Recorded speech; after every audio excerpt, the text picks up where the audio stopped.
Assalamualaikum warahmatullahi wabarakatuh. Alhamdulillahirabbil alamin. Selamat siang anak-anak. Pada kesempatan hari ini kita bisa bertemu lagi, walaupun dalam kondisi daring kita masih bisa belajar. Dan insya Allah ini adalah pertemuan yang kedua, yang dimana pada pertemuan pertama kita membahas prinsip kelistrikan, kemudian dasar-dasar kelistrikan, hukum Ohm, dan menghitung daya listrik. Pada pertemuan yang kedua ini kita akan membahas macam-macam pembangkit tenaga listrik yang ada di Indonesia. Semoga anak-anak pada pertemuan yang kedua ini kita bisa belajar dengan baik, anak-anak memperhatikan dengan baik. Walaupun dalam kondisi daring, kita harus semangat untuk belajar dan insya Allah kita bisa. Baik anak-anak, kita lanjutkan pembahasan kita dan insya Allah kita akan mendapatkan barokahnya. Setelah mempelajari materi bab 1 pertemuan kedua ini, diharapkan anak-anak mampu menyebutkan pembangkit listrik yang ada di Indonesia, mampu menjelaskan prinsip kerja pembangkit listrik, mampu menyebutkan sumber alternatif listrik yang ramah lingkungan, dan juga mampu menjelaskan prinsip kerja pembangkit listrik yang ramah lingkungan.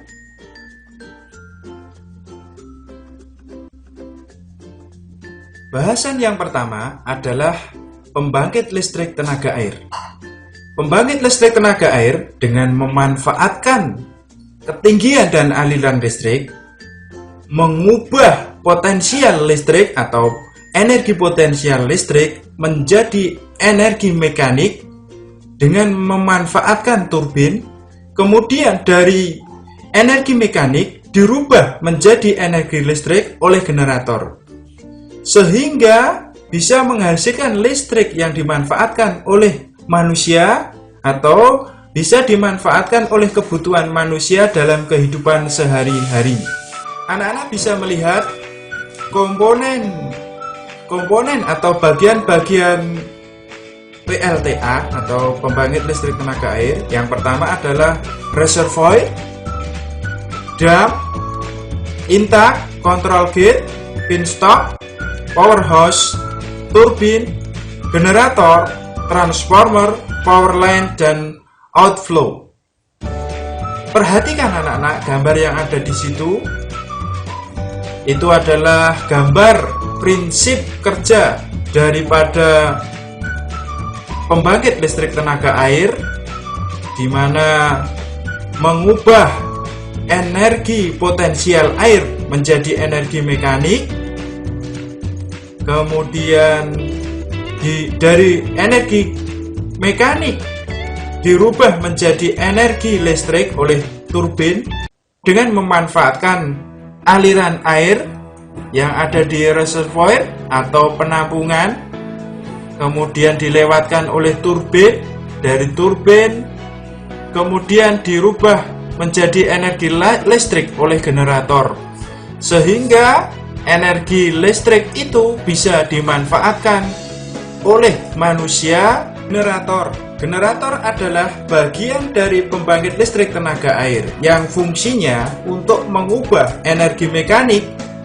dari turbin menjadi energi listrik. Ada beberapa bagian daripada generator. Yang pertama ada stator, kemudian ada rotor, ada juga turbin generator shift atau untuk memutar daripada rotor itu. Generator terdiri dari beberapa elemen atau kumparan-kumparan magnet sehingga bisa mengubah energi mekanik menjadi energi listrik. Cara kerja PLTA atau pembangkit listrik tenaga air Yang pertama, air dialirkan melalui pintu air yang sudah diatur untuk mendapatkan debit air yang diinginkan. Yang kedua, aliran air akan melewati pipa pesat, di mana pada pipa pesat itu tekanan air meningkat. Yang ketiga, air dari pipa pesat kemudian akan jatuh pada baling-baling turbin sehingga turbin dapat berputar. Karena turbin berputar, maka poros yang terpasang pada turbin yang terhubung dengan generator juga akan ikut berputar. Generator berputar sehingga menyebabkan terjadinya medan magnet antara stator dan rotor, sehingga akan terjadi aliran elektron, dan inilah yang disebut listrik. Listrik yang dihasilkan generator akan dialirkan ke transformator, dan pada transformator akan dialirkan tegangan untuk dialirkan ke gardu PLN. Dari gardu PLN kemudian bisa disambungkan ke berbagai daerah, kemudian bisa disambungkan ke rumah tangga, industri, dan lain sebagainya. Di samping mempunyai manfaat, tentunya PLTA atau pembangkit listrik tenaga air mempunyai kelemahan atau kekurangan. Manfaat yang pertama bisa mengubah listrik, tetapi ada manfaat atau ada kekurangan lain. Yang pertama bisa diantaranya satu, pada lingkungan, mengganggu keseimbangan ekosistem sungai atau danau dibangunnya bendungan. Yang kedua, biaya investasinya mahal. Yang ketiga, pembangunan bendungan memerlukan atau membutuhkan lahan yang luas. Yang ketiga, di samping kerusakan pada bendungan dapat menyebabkan resiko kecelakaan dan kerugian yang cukup besar.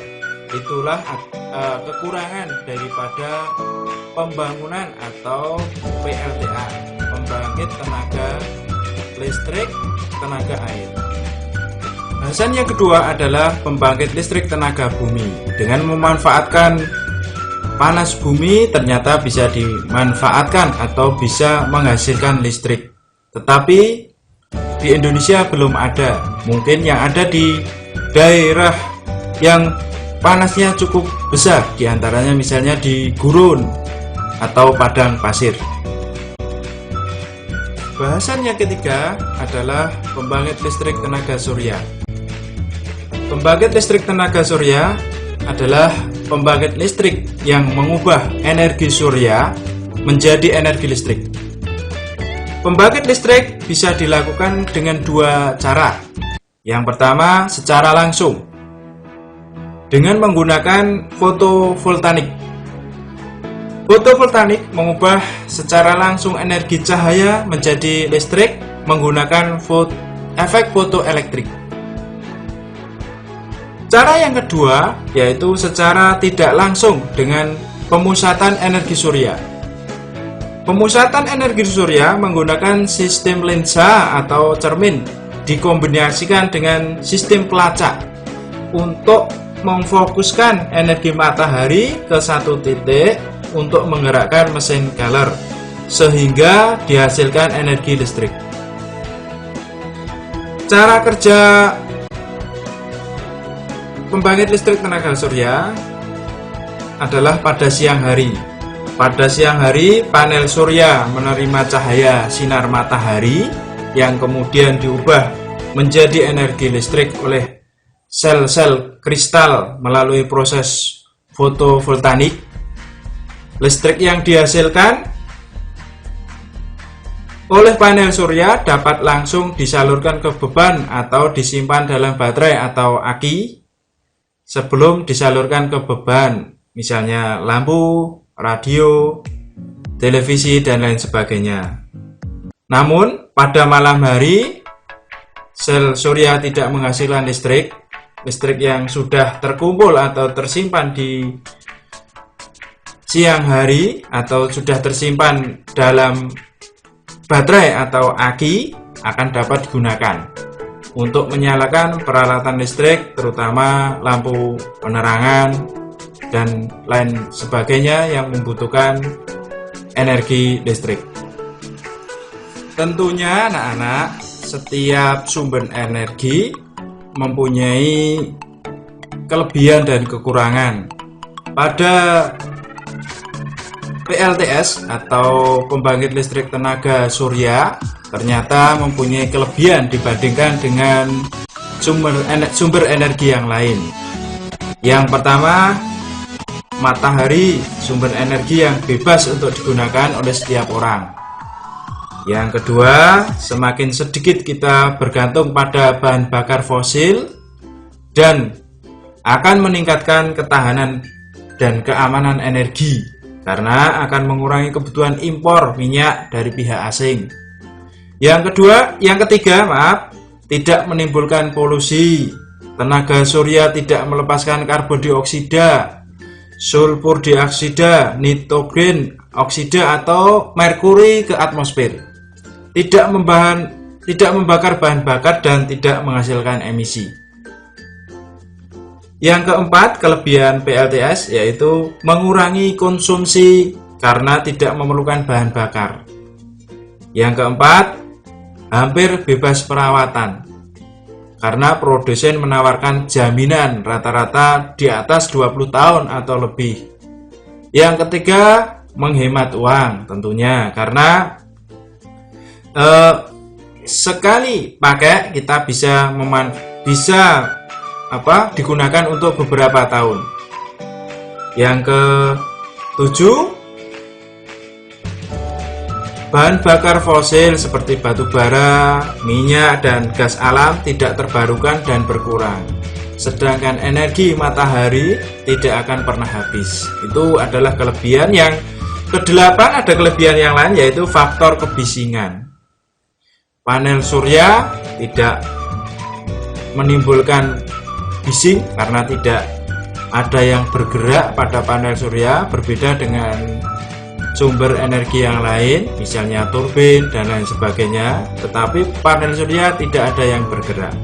Itu adalah kelebihan pembangkit listrik tenaga surya dibandingkan dengan pembangkit listrik tenaga yang lain. Tentunya anak-anak, setiap sumber energi mempunyai kelebihan dan kekurangan. Pada PLTS atau pembangkit listrik tenaga surya ternyata juga mempunyai kelemahan atau kekurangan. Di antaranya satu, panel surya itu masih relatif mahal dibandingkan dengan yang lain karena harganya sampai saat ini harga panel surya berkisar antara 12.000 sampai 18.000 US dollar. Itu masih mahal. Yang kedua, tidak 24 jam panel surya hanya akan berfungsi ketika matahari bersinar. Pada malam hari harus bergantung pada energi yang tersimpan atau dari sumber yang lain. Meskipun panel surya dapat digunakan di berbagai iklim, namun jumlah jam matahari akan menentukan jumlah panel yang diperlukan dan watt yang dihasilkan. Panel surya mengambil sedikit ruang atap kita dan tidak menyenangkan untuk dilihat, dan juga hampir bebas perawatan. Produsen menawarkan jaminan 20 tahun atau lebih. Panel surya juga kurang efisien. Ternyata rata-rata panel surya saat ini mencapai efisiensi kurang dari 20%. Itu adalah kekurangan daripada PLTS atau pembangkit listrik tenaga surya. Demikian anak-anak materi kita pada hari ini. Hari ini kita membahas tentang berbagai sumber energi listrik yang ada di dunia ini. Yang pertama kita membahas energi listrik tenaga air, energi listrik tenaga panas bumi, dan yang ketiga adalah energi listrik tenaga surya. Semoga pertemuan pada kesempatan hari ini bermanfaat dan bisa sebagai pembelajaran bagi kita, karena setiap apa yang diciptakan oleh Allah di dunia ini ternyata bermanfaat bagi kepentingan manusia. Tentunya manusia harus berpikir, manusia harus cerdas, manusia harus bisa mengoptimalkan apa yang ada di lingkungan kita, tentunya juga tidak mengganggu ekosistem. Demikian anak-anak, semoga bermanfaat, dan untuk selanjutnya nanti akan bertemu lagi di pertemuan yang ketiga di waktu yang sama, tapi harinya berbeda. Saya kira cukup dari Pak Wahyudi. Semoga bermanfaat dan tetap jaga kesehatan pada kondisi pandemi seperti ini. Banyak olahraga, makan makanan bergizi, dan istirahat yang cukup. Terima kasih. Assalamualaikum warahmatullahi wabarakatuh.